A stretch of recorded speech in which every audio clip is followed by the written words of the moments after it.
Welcome back everyone, I am the Depressed Eeyore and this is Final Fantasy Tactics. So, a bunch of things. I actually did the upcoming battle and I was pretty much bitching through the entire thing, and then I could not see a way to do what I wanted to do for the second battle that comes. These Limberry castles, once again, three back-to-back fights. So once we get in here, there's no going back. And yeah, I got to the second fight, and I am intending on trying to steal a bunch of stuff, which is going to be super difficult. And the battle itself is actually ridiculously difficult to begin with. And I finally just said, screw it. I went ahead and reloaded my other save. I scrapped the recording, and I went and grinded.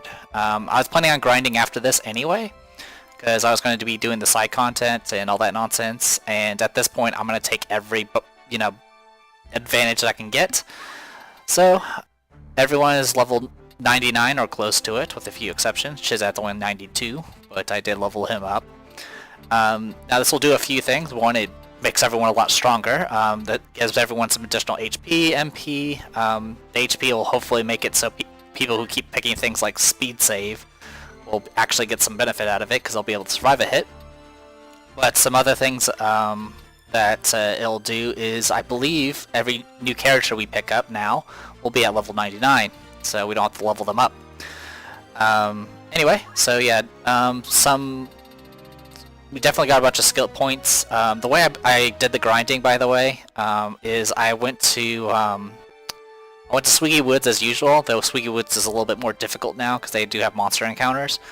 And what I did is I frogged all the monsters, and then I frogged all my own characters, and then I set it to auto battle. And yeah, every once in a while I would check to make sure I didn't have to, like, click a prompt or whatever. But otherwise I just let it run while I went and did my own thing. So for the most part I just let it auto battle so I can get all the experience I can get. But I did have to also do a little bit of job grinding for a number of characters. Mustadio is our newest character. Someone did pick Mustadio up. They wanted to be an engineer with Knight secondary, so battle skill. He has counter magic, which I don't really know how beneficial that will be. Has attack up, which I'm not sure if that's going to help or not, and then ignore height. He wanted additional attack power, but I informed him that guns don't actually provide attack power. So I have him equipped with the summon gun, which is why I'm not sure if the attack up will actually benefit it, but the summon gun is the strongest gun that we have, even though Mustadio isn't really, actually it's based off faith, so Mustadio is as strong as pretty much anyone else at this point. But the problem with guns, unfortunately, is there's just not that many of them, and you can't get stronger with them. The damage formula for regular guns is weapon power squared. So this Ramada gun base damage is 64, no matter what. I think attack up might boost it up, but other than that, the only thing that will influence damage is your Zodiac composition.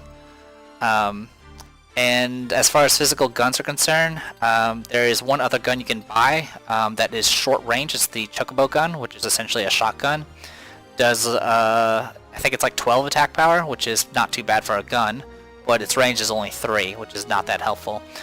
The other benefit of guns is, as far as regular attacks are concerned, you have 100% accuracy. It doesn't have 100% accuracy when it comes to using like special abilities, unfortunately.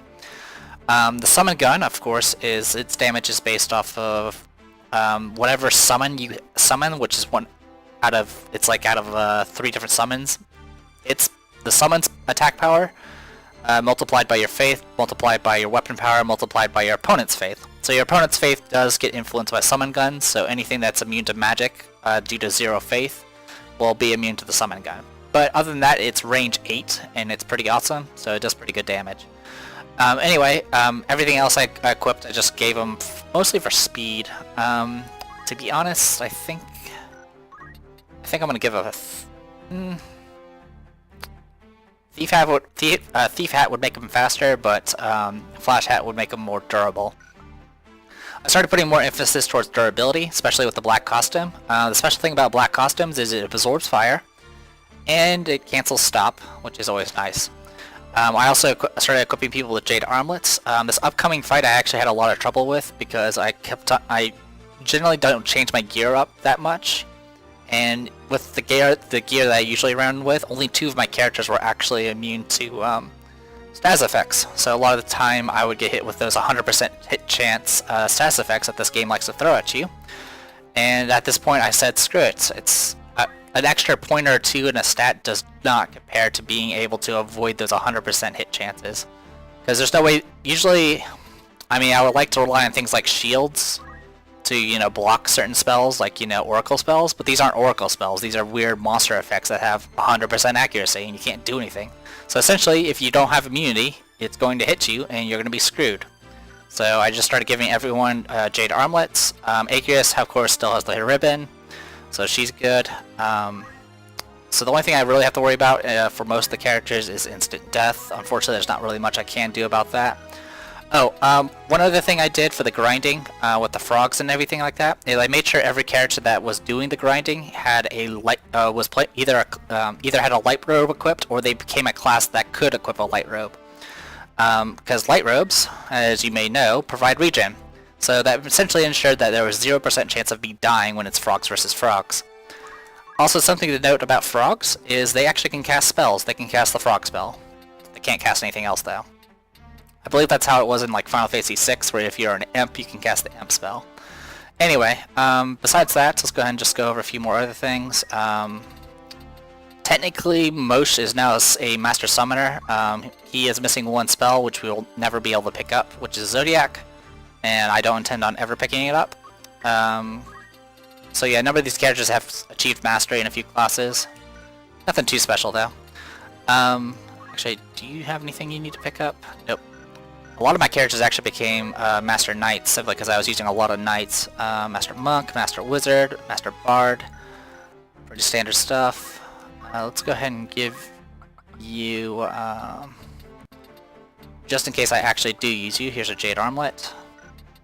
But anyway, sorry, I was getting all over the place. Mustadio, pretty standard stuff. We'll see how he does. Mosh, nothing too special about him. He just leveled up a bunch. He's at level 98. He's 1 experience away from 99. Kiyomi, I leveled up. Nothing new with her. Actually, sorry, there is something new. She's a Master Wizard, so she does know all the spells now. Igrias, nothing new with her. She's just a Master Priest, Master Wizard, and a Master Holy Knight, of course. And that's about it for her. Oh. God, freaking stuttering. Anyway, so one thing was Kiyomi wanted the Excalibur, which I don't really know why. So the Excalibur is 18 attack power with 30% weapon evasion, has initial haste, absorbs and strengthens holy. So for the most part, haste at the very beginning would be useful, but really in this version of the game, it's only useful for being able to cast buffs in the beginning, which is something I fully take advantage of. But in the case of Kiyomi, I don't really know what it would actually do for her besides make her weaker. So if we were to highlight this, you can see the stat adjustments there. So if I equip the Excalibur, it would actually reduce her attack power. It would increase her weapon evasion, but she doesn't use weapon guard. And she wouldn't be able to use a shield because this weapon is two-handed. So she would lose 50% physical evasion, 25% magic evasion, and lose 2 attack power, and lose the ability to proc Bahamut in exchange for starting with haste and being essentially immune to holy spells, which we don't get hit with that many holy spells besides the occasional priest. And obviously strength and holy doesn't do anything for Kiyomi because Kiyomi doesn't use white magic, she uses black magic. So for the most part, Aegis is using the Excalibur, Hitoshi is using the Materia Blade, and Kiyomi is using the Dragon Rod. In fact, the Dragon Rod is probably the best thing for her because she doesn't have to be a caster to actually use it. So it's actually really beneficial for her. As for the damage formula, it's 16 times 20 here, because it's weapon power times physical attack. So you're looking at 320 damage base, plus the potential a 1 out of 4 chance to cast Bahamut, which is about it's like 60 magic attack times your magic value. So if it procs, it does quite a bit of damage. So there you go. Shun's going to be using the Fairy Harp, but don't expect too much more than that. Hachino Kokoro, of course, leveled up, and she's, of course, a mime still. I did make her into a Master Knight at one point. Arya is also a Master Knight. She's also a Master Geomancer and Samurai. Nothing else to note there. I don't think I'll be using her for the upcoming fights anyway. Hitoshi, unfortunately, I'm probably not going to be using for the upcoming fights either, but he does have Master Geomancer and Knight. Chizad, Master Knight, of course. He did get a few more job points and stuff, but other than that, pretty standard stuff. I equipped him with some tanky stuff, including the Moonblade, so he takes reduced damage from all elements. Other than that, I haven't been getting any updates, so that's pretty much it.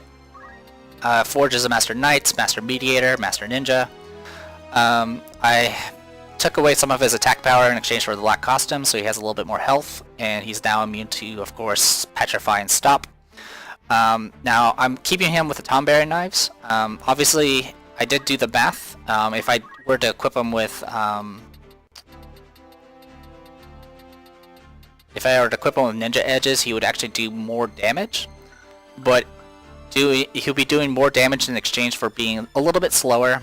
And also, he'll be reducing the damage of his thrown weapons. His thrown weapons is all based off speed times weapon power.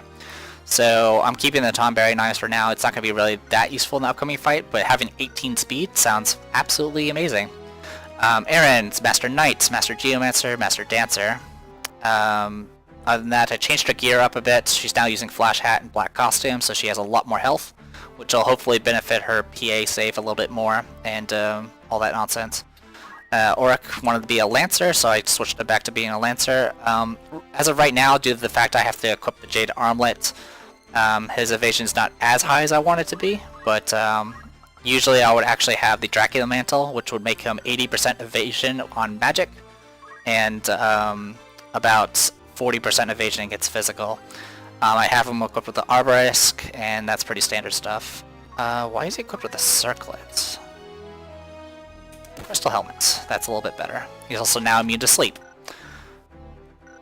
Alright, he also has Punch Art, nothing too special. And Rensa is pretty much the same as he's always been. Nothing really else to say about that. Alright, sorry for all the rambly starts. Let's go ahead and get things started.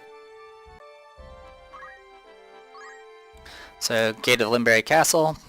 The battle that comes after this one is going to probably be post-commentary, because I'm going to be doing a lot of save state abuse. I'm hoping not to do as much as save state abuse in this one. I'm a much higher level. Now, just to put it in perspective, I did go beat this before when I played it on my last playthrough or whatever, but I was level 60 at the time, which is definitely a lot higher than the things we're fighting right now. So level 99 will definitely give us a significant boost, and I am completely okay with that, because this game is ridiculous. Anyway, as for what we're going to take with us, I will take Aaron. I'm probably going to take a few people that I'm not going to be using for the upcoming battle.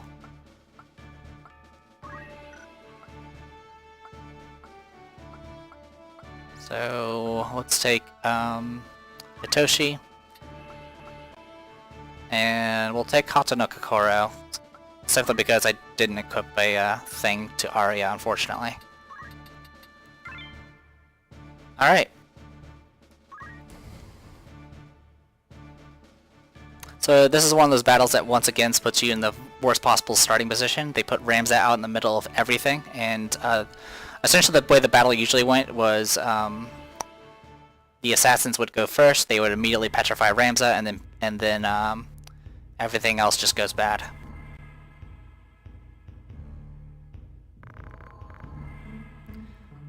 The fight isn't too bad as long as you're able to blitz. If you can blitz one of the assassins, that's really all you need to do. Same thing for the second battle, which, I mean, it's a lot worse, but if you can blitz Elmdor, you can actually just instantly finish the fight. But I'm going to try to go for the Genji equipment. It's super hard to get, even in the base game, because Elmdor, of course, has Blade Grasp. So we'll see how things go. Alright, so Rensa starts out in the middle, and he would immediately be petrified if it weren't for the fact that all of our characters are now faster than these people. So, Assassin with MP switch and use hand.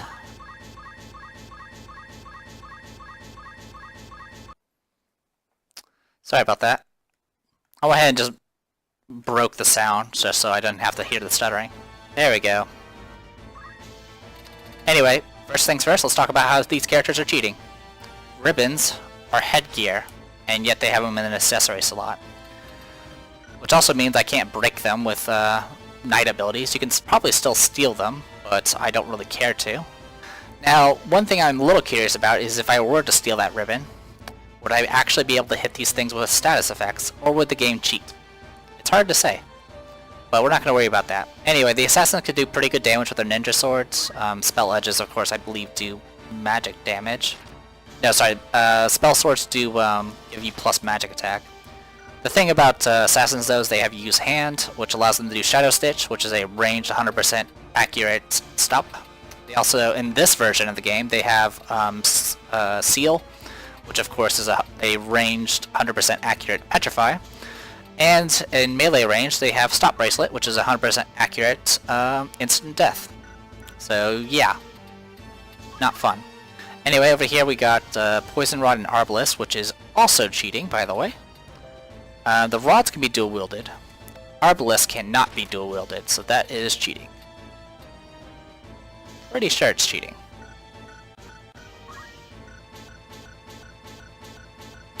And it's stuttering again. Alright, so let's go ahead and get things started. Unfortunately, I can't get in a good position with Aaron here. I could start dancing, but that's not going to really help us much.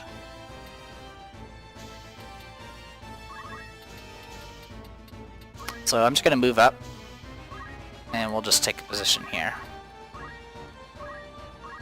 Meantime, we'll move up here. So yeah, these things have levels 37, but they're ridiculously strong, so... speaking of these things can do Bio 2, I believe it's called. Which is, of course, that AoE spell that can cause instant death. So it's all not fun stuff all the time. So at this point, I'm kind of just spreading out.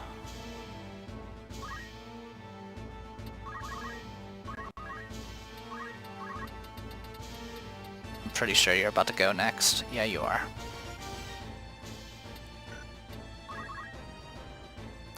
So right now I'm just going to go ahead and pass turns, because I want them to move first. Did I forget to switch your stuff? I did. Oops. That's okay. Hitoshi is the only person that can be petrified, so I'm not too worried about it. But it is a little annoying. So I'm going to go ahead and just move down there. And I'm going to go ahead and get started with this nonsense.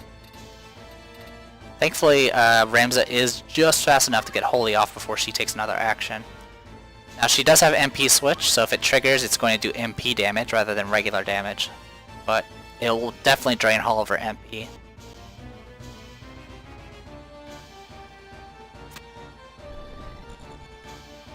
Of course, they're going to be doing Bio, which may instant kill.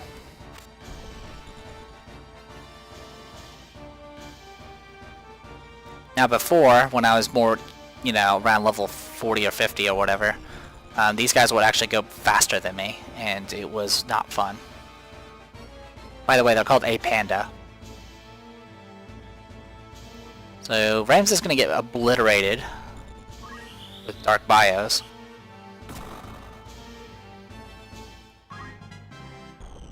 I don't think he'll be able to take all of them.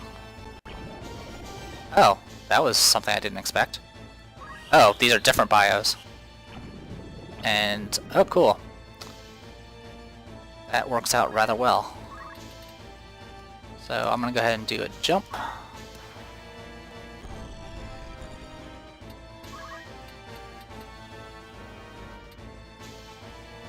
Don't have, no you don't have Hamado. Alright.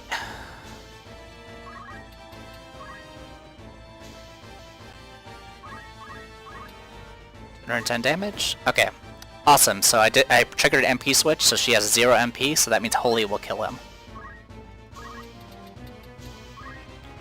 But just to make sure. I'm just seeing if there's a way I can actually take advantage of that. 1, 2, 3, 4. 1, 2, 3, 4. Why not?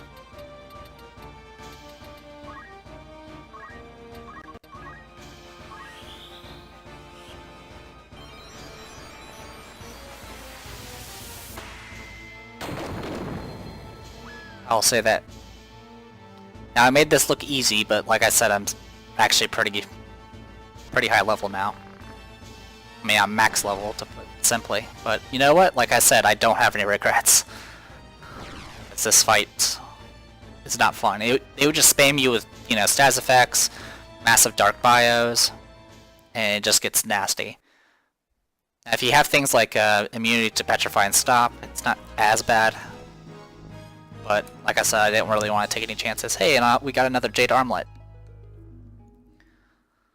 Alright, I'm going to go ahead and call this a video. I am the Depressed Eeyore, and this was Final Fantasy Tactics. See you guys later.